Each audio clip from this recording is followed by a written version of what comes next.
तो क्या गरीब का एक आपके पास मापदंड है या अमीर का आपके पास मापदंड है? यहाँ पे जितने भी स्टूडेंट हैं सर हम भी गरीब हैं, हम भी गरीब हैं। 62,000 बिहार पुलिस देने वाले सभी पद के लिए क्या ये सिर्फ एजुकेशन नॉलेज दे देते हैं, बट उसको नैतिक शिक्षा की जरूरत होती है। 3 S से जिंदगी चलती है। और सवाल है सर, आप भोज कब खिला रहे हैं? किस चीज की? नमस्कार, आप देख रहे हैं शिक्षा समाचार और मैं मौजूद अभी पटना के मुसल्लमपुर हाट में। स्टूडेंट यहाँ पे जब पढ़ने आते हैं ना, शाम सुबह बाराती की तरफ भीड़ लग जाते हैं। यहीं पे एक जाने माने सर हैं, एस के झा सर। अब ये बड़ा चर्चित में रहते हैं सर। अब क्या खास है, सर से बातें करते हैं। सर सबसे पहले स्वागत है आपका। बहुत बहुत धन्यवाद। पहली बार हमको ऐसा पत्रकार मिला जिनके बातों ने हमको बहुत प्रभावित किया। इनसे जब मैंने इंटरव्यू से पहले जब मैंने बात किया तो हमको बहुत अच्छा लगा। ये बहुत अच्छे हैं, इनके विचार बहुत अच्छे हैं। मतलब समाज में जिस परिवर्तन की कामना हम लोग करते हैं उस तरीके की बातें ये करते हैं। तो आपको बहुत बहुत धन्यवाद इन सब चीज़ों को, अच्छी अच्छी चीज़ों को सामने लाने के लिए। Thank you sir. सबसे पहले है कि आप बड़ा चर्चित में रहते हैं, देखते हैं, हम भी देखते रहते हैं और पूरा चर्चित में रहते हैं। इसका क्या कारण है? देखिए, कुछ अच्छा काम कीजिएगा तो चर्चाएं होंगी, कुछ बुरा काम कीजिएगा तब भी चर्चाएं होंगी। तो कोशिश करते हैं कुछ अच्छा करते रहने का, जिससे लोग चर्चाएं करते हैं। बहुत सारे लोग हैं जो अच्छा काम कर रहे हैं, उनकी चर्चाएं होती है। आप लोग भी अपने गांव में, अपने समाज में अच्छा काम कीजिए, आपकी भी चर्चाएं होंगी। आप भी लोगों के प्रिय हो जाइएगा, अर्थात लोकप्रिय हो जाइएगा। Okay sir. अभी सबसे बड़ी एक समस्या बन रही है स्टूडेंट का कि अभी ज़्यादातर स्टूडेंट पढ़ लिख कर भी बेरोजगार हैं। इसका क्या कारण हो सकता है? क्या सर में फॉल्ट है, स्टूडेंट में फॉल्ट है या उसके माता पिता में फॉल्ट है? देखिए, बड़ा अच्छा सवाल है, बड़ा जेन्युइन और बड़ा बेसिक सा सवाल है। पढ़ लिख के युवा या कोई भी आदमी बेरोजगार कभी रह ही नहीं सकता। अब बेरोजगारी का डिफिनेशन क्या है उस पर डिपेंड करता है। बेरोजगारी को आप सिर्फ सरकारी नौकरी से मत देखिए। जैसे आप पढ़े लिखे हैं तो आप सरकारी नौकरी नहीं कर रहे हैं, लेकिन आप पत्रकारिता कर रहे हैं, आप उसमें कुछ अच्छा कर रहे हैं, तो आप बेरोजगार नहीं हैं। क्योंकि पढ़ना सिर्फ और सिर्फ चीजों को सीखना नहीं है, ब्रेन को ट्रेंड करना है। जरूरी नहीं है कि आप पढ़ लिख कर सरकारी नौकरी में जाते हैं तभी रोजगार करते हैं। मैं कोई सरकारी नौकरी नहीं करता हूँ, फिर भी मेरा रोजगार है। मेरे जैसे करोड़ों लोग हैं जो सरकारी नौकरी नहीं कर रहे हैं, फिर भी रोजगार में है। ज्ञान को सिर्फ सरकारी नौकरी वाले रोजगार से मत जोड़िए।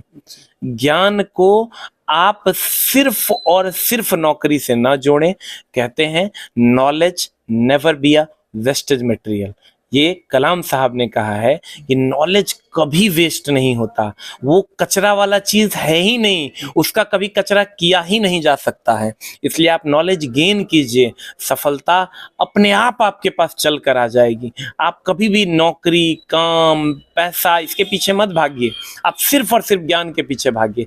बाकी सभी चीजें आप जब पीछे पलटिएगा तो आपको दौड़ती हुई आपकी ओर आती हुई नजर आएंगी। Okay sir. अब जैसे कि वो होते हैं ना स्टूडेंट जो बीए, इंटरमेट्रिक बीए और कोई टेक्निकल डिग्री लेकर भी वो बेरोजगार हो जाते हैं, उसमें क्या दिक्कत आ जाती है? उसको आप कैसे मोटिवेट कीजिए कि आप बेरोजगार ना रहे? इतना नॉलेज लिए भी तो कोई रोजगार कीजिए। वो बेरोजगार अभी ज्यादातर हमें देखने को मिलता है, वैसे स्टूडेंट।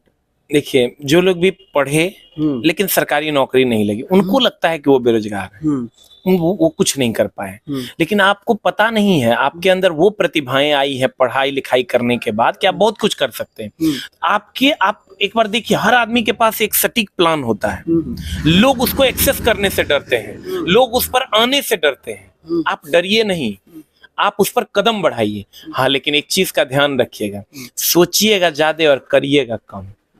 क्योंकि आजकल के जो युवा हैं वो पढ़ने लिखने के बाद किसी को इंसान समझते ही नहीं है। अगर आप भी ऐसी गलती कर रहे हैं तो सावधान, ये गलती नहीं कीजिएगा। आप सोचिए ज्यादा और करिए कम।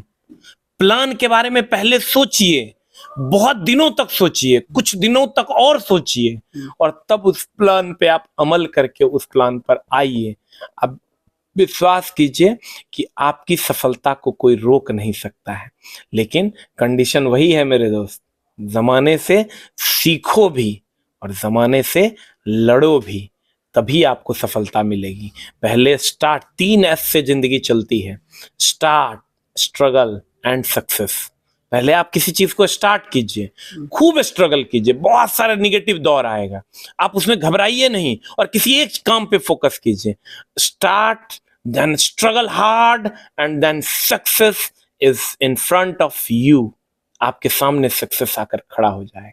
तो मेरे दोस्त, आप पढ़ लिख लिए हैं तो आप योग्य हैं, और योग्य आदमी कभी बेरोजगार नहीं हो सकता। इसलिए आप उठिए, जागिए, कदम बढ़ाइए, आपका मंजिल आपके इंतजार में खड़ा है।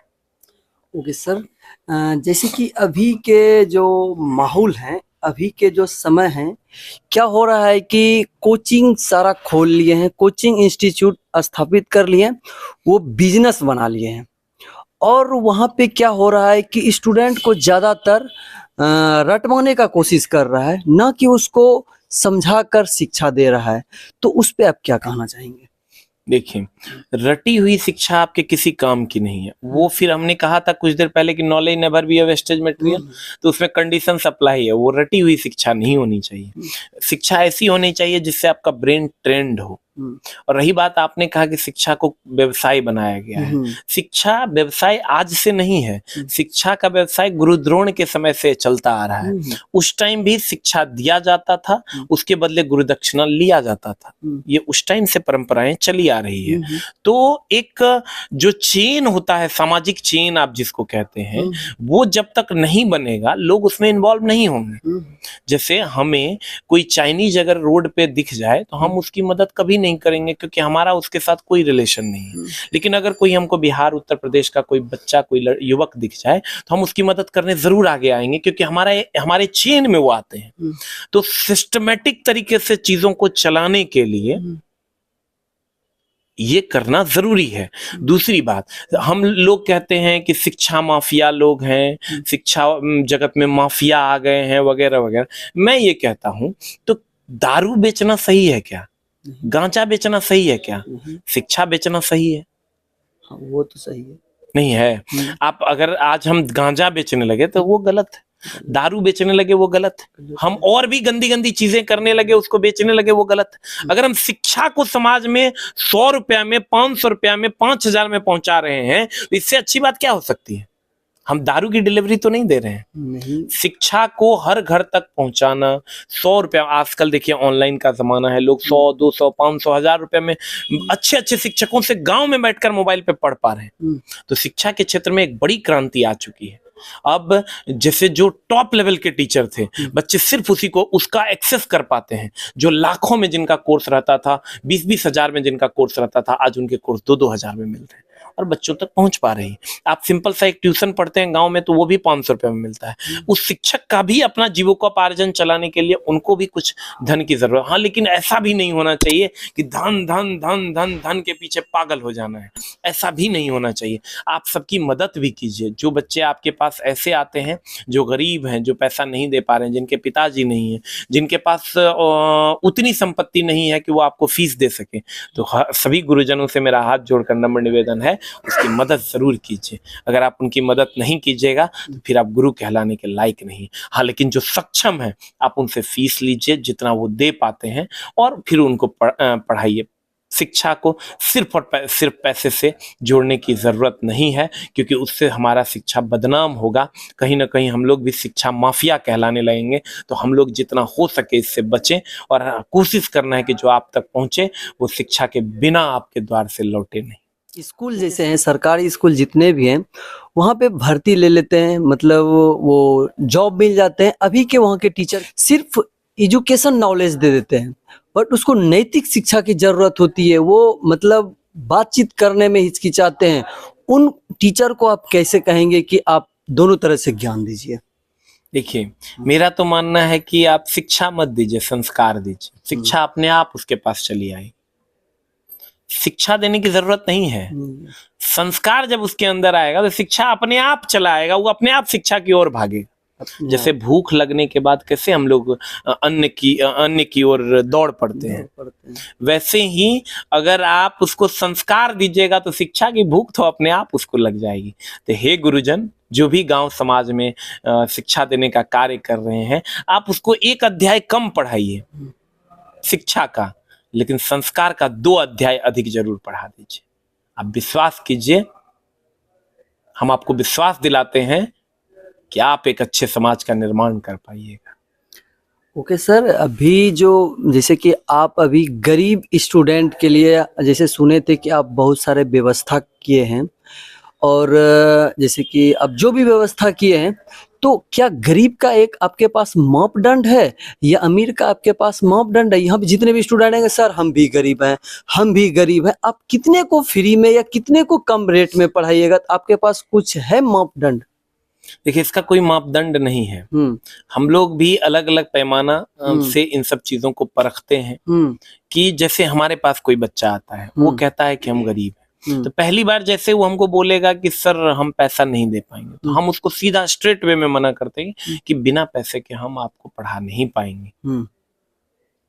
उसके बाद की एक्टिविटी हम उनकी देखते हैं कि क्या वो धीमे कदमों से जा रहा है, क्या वो तेज कदमों से जा रहा है, क्या उसका शोल्डर तेजी से घुमा है, क्या उसका शोल्डर धीरे से घुमा है। तो बॉडी लैंग्वेज जो है ना, वो भी एक प्रकार का लैंग्वेज ही है जो आपके अंदर की चीजों को बहुत आसानी से बाहर लेकर चला आता है। तो हम लोगों के पास परखने का बहुत सारा उपाय है। अगर कोई बच्चा मेरे सामने खड़ा होता है तो उसको अगर हम फीस में छूट देते हैं, तो हम ये जरूर कोशिश करते हैं परखने का कि क्या वो सक्षम है या वो असक्षम है। हो सकता है गलती हमसे भी होती होगी, लेकिन कोशिश करते हैं कि बॉडी का जो लैंग्वेज है, जो उसका बॉडी कह रहा है, उस पर अमल करने का। जैसे कि अभी तुरंत ही आप हाल फिलहाल में न्यूज या खबर सुने होंगे कि अभी तुरंत डाक बंगला में ये धरना प्रदर्शन किया था सीटेड विटेड वाला, उन पे बहुत सारी आपत्ति जनित उनको पिटाई भी लगी है पुलिस के थ्रू, और ये अभी 4 सालों से जो है 7वां चरण का कुछ नोटिफिकेशन कुछ नहीं जारी कर रहा है। तो सर इस पे कुछ 1-2 वर्ड बता दीजिए कि क्या कारण है, क्या हो सकता है? देखिए, वो भी मामला बिहार सरकार के नॉलेज में है, चूंकि लगातार धरना प्रदर्शन हो रहा है, लगातार प्रदर्शन हो रहा है, तो आप अपनी मांगों को सामने रखिए, लेकिन संवैधानिक तरीके से। मैं कभी भी असंवैधानिक प्रोटेस्ट का सपोर्ट नहीं करता हूं। आप संवैधानिक तरीके से मांगों को रख ही रहे हैं बच्चे, और नॉलेज में भी है सरकार के, बहुत जल्द उस पर आपको नोटिफिकेशन देखने को मिल सकता है। लेकिन आप जो भी अभ्यर्थी हैं वो अपनी मांगों को लगातार रखें सरकार तक, लेकिन सरकार भी हमारी है, इसलिए सरकार तक भी कोशिश करें संवैधानिक चीजों को। हम अपने संविधान की अवहेलना खुद कैसे कर सकते हैं? संविधान भी तो हमारा है। हम अपने सरकार की अवहेलना, चाहे वो कोई भी हो, चाहे वो स्टेट में आरजेडी जदयू की सरकार हो, चाहे सेंट्रल में बीजेपी की सरकार हो, हम लोग सबकी रिस्पेक्ट करेंगे। हम ही अपने घर के लोगों की रिस्पेक्ट नहीं करेंगे तो कैसे होगा? लेकिन उनसे लड़ेंगे भी, उनसे नोक झोंक भी करेंगे, और उनसे अपनी मांगों को रखने का प्रयास भी करेंगे संवैधानिक तरीके से, ताकि सारी चीजें सॉर्ट आउट हो और हमें हमारा अधिकार मिल सके।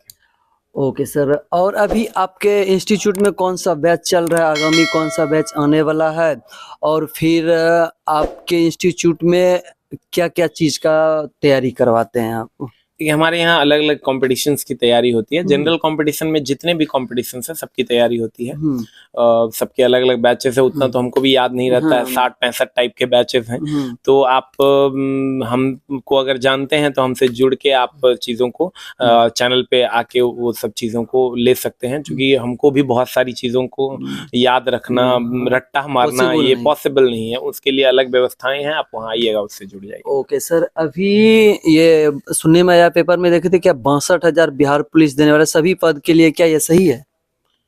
ये आरजेडी के ट्विटर हैंडल पे आया था और सरकार जदयू के ट्विटर हैंडल पे भी आया था, तो हो सकता है ये सही हो, इसलिए कि सुप्रीम कोर्ट का ये आदेश है बिहार और उत्तर प्रदेश में कि पब्लिक टू पुलिस रेशियो जो है वो अनबैलेंस है।